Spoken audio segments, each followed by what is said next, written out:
Suite à des morts violentes, c'est le thème d'une conférence dont il est question au Grand Angle d'aujourd'hui. Et une conférence organisée par l'Association d'aide aux victimes et de médiation pénale de Martinique, l'ADAVIM. Elle aura lieu, cette conférence, demain à 16h à l'hôtel Batelière à Schœlcher. Nous recevons deux invités pour nous en parler. Carole Damiani, bonjour à vous. Bonjour. Vous êtes docteur en psychologie clinique, membre du Conseil scientifique de France Victimes, et vous serez donc la conférencière à cette conférence demain sur ce thème particulièrement sensible. Et également en studio avec nous, nous avons Ruth Tali-Control. Bonjour, vous êtes la directrice de l'ADAVIM. Oui, bonjour. Alors d'abord, peut-être une question à vous, Madame Tali-Control. Pourquoi ce thème donc pour cette conférence, l'accompagnement des personnes donc suite à des morts violentes? Simplement parce que, en tant que service d'aide aux victimes, nous avons une prise en charge globale et pluridisciplinaire des victimes, mais de toutes victimes, des victimes d'homicide, mais notre compétence est également élargie aux catastrophes naturelles, aux événements collectifs. Et il nous a semblé utile de s'arrêter quelques instants sur la prise en charge que les services d'aide aux victimes proposent en la matière. C'est une approche particulière, puisque forcément c'est une situation particulière, souvent extrême d'ailleurs. Oui, puisque les survivants de ces infractions, pour certaines, sont confrontés à des deuils compliqués, voire traumatiques. Et c'est justement la partie soutien psychologique qui prendra le relais. Alors, Madame Damiani, ces traumatismes, comment est-ce qu'on pourrait en parler? Qu'est-ce qui devrait peut-être nous ressortir, en fait, quand on évoque ces morts violentes? Et puis, bien sûr, pour l'entourage, la manière dont elle va recevoir à la fois la nouvelle et puis la suite. Il y a d'abord des rescapés qui peuvent être traumatisés par ce qu'ils ont vécu, et puis il y a effectivement les familles qui n'étaient pas obligatoirement présentes au moment des faits, mais qui vont être en deuil à ce moment-là. Et ce sont des deuils qui peuvent être effectivement compliqués parce que ce sont des morts violentes, parce que ça ne respecte pas l'ordre des générations. Il y a des familles qui sont complètement décimées par ces événements, parce que l'annonce du décès est toujours quelque chose de compliqué. Il faut attendre, il y a des conditions particulières d'autopsie par exemple, pour retrouver les corps. Parfois on ne retrouve pas les corps.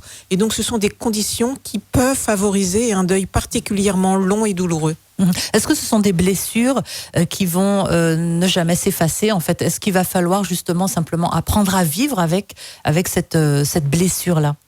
Alors c'est vrai qu'il faut de toute façon apprendre à vivre avec ces blessures, on n'en guérit jamais tout à fait. Le but c'est qu'elles puissent vivre justement sans être trop détruites par ce souvenir-là. Bien sûr c'est très douloureux, mais fort heureusement il y a des victimes que nous avons rencontrées qui, elles ont mis le chemin qu'il fallait, des fois des mois, des fois des années, mais qui peuvent à nouveau réinvestir la vie. Une question à toutes les deux. Comment est-ce qu'on explique que certaines personnes, effectivement, vont faire un certain cheminement, d'autres vont y arriver un peu plus facilement, on va dire, et puis d'autres vont rester vraiment enfermés et dans cette douleur? C'est multifactoriel, c'est-à-dire ça dépend à la fois des ressources personnelles, mais aussi de la qualité de l'entourage. C'est vrai que quand il y a un entourage fort, une famille, une communauté autour d'elle, c'est quand même beaucoup plus facile. Et puis, il y a tout le décours, tout le déroulé de ce qui va se passer.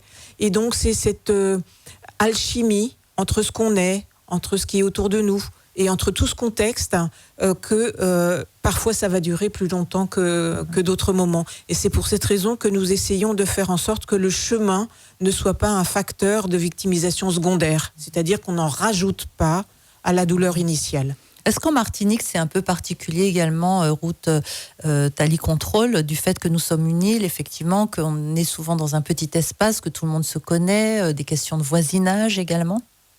Oui, effectivement, les victimes, mais toutes les victimes ont besoin d'être soutenues, entendues, accompagnées.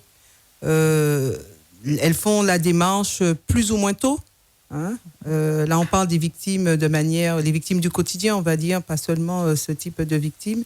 Dès qu'elles ont l'information leur est portée à la gendarmerie, par exemple, où le parquet peut très bien les orienter vers le service d'aide aux victimes pour un accompagnement spécifique. Mais le fait que, par exemple, la nouvelle va se savoir rapidement et puis il va y avoir beaucoup de monde qui va savoir, parler, etc. Vous savez, on est un peu un terrain comme ça où on aime un peu parler, un peu à tort et à travers. Probablement, mais nous, en tant que service d'aide aux victimes, on peut leur garantir une certaine confidentialité, en tout cas sur tout le long de l'accompagnement. Et l'équipe est formée à pouvoir leur apporter une écoute, un soutien et tout au long de la procédure. Alors, Carole Damiani, cette conférence demain, vous allez l'aborder comment ? Alors tout d'abord, au vécu spécifique des familles, des proches qui vont être en deuil à ce moment-là. Et on va beaucoup travailler sur leur parcours, de l'annonce du décès jusqu'au suivi au long cours. Parce que par exemple, à Paris, nous sommes en train de préparer les procès des victimes de 2015. Donc on voit des attentats. Donc on voit que le chemin peut être très très long.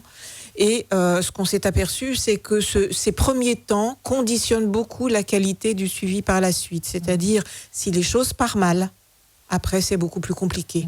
Donc c'est important de se centrer sur ces premiers accueils. Et c'est quoi en fait les mauvais départs en la matière ? Eh bien, par exemple, des informations contradictoires. Par exemple, il y a un couple qui est concerné, un de leurs enfants est décédé dans ces conditions.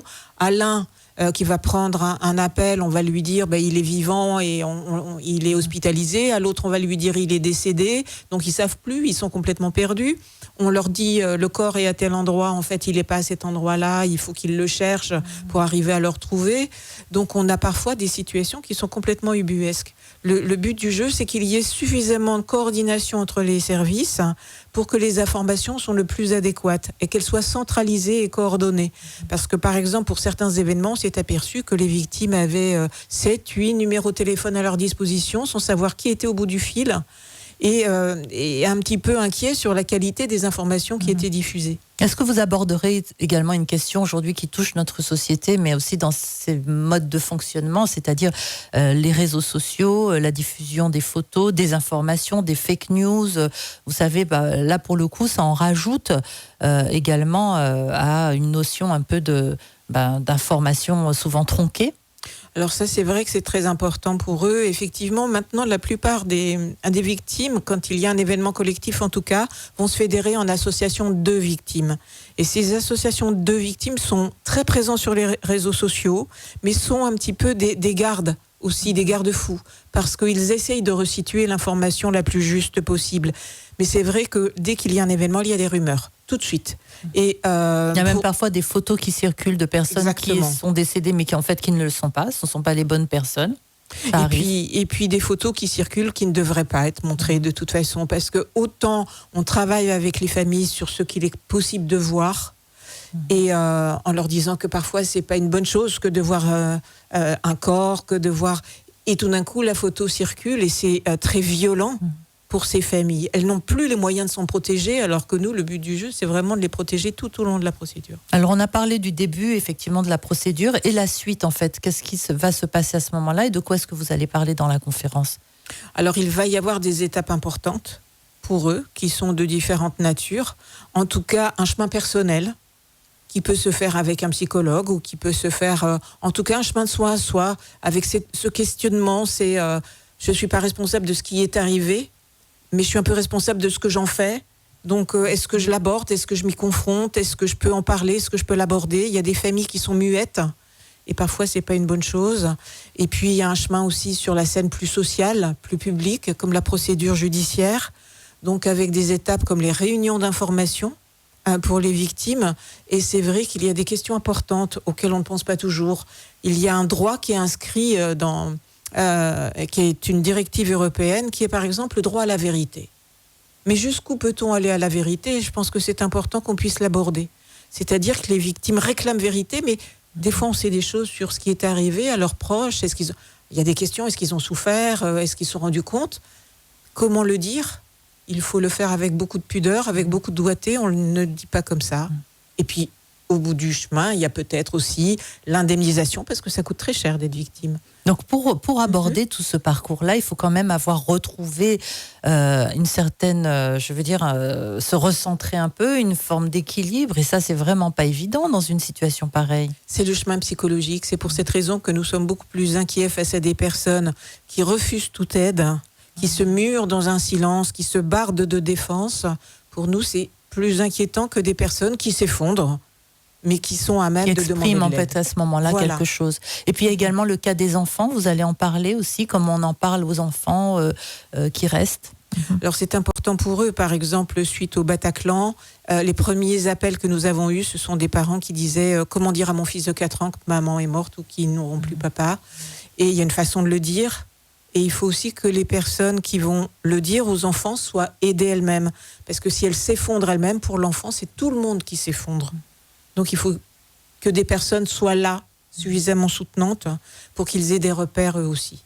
Merci beaucoup Carole Damiani. Demain, cette conférence est ouverte à tous.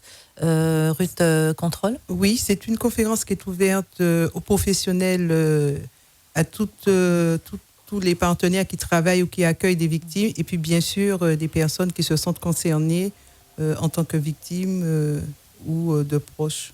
Voilà. Merci beaucoup en tout cas à toutes les deux d'être venues. Puis bonne conférence demain. Je rappelle le lieu, l'hôtel Batelière, à partir de 16h. Merci à vous.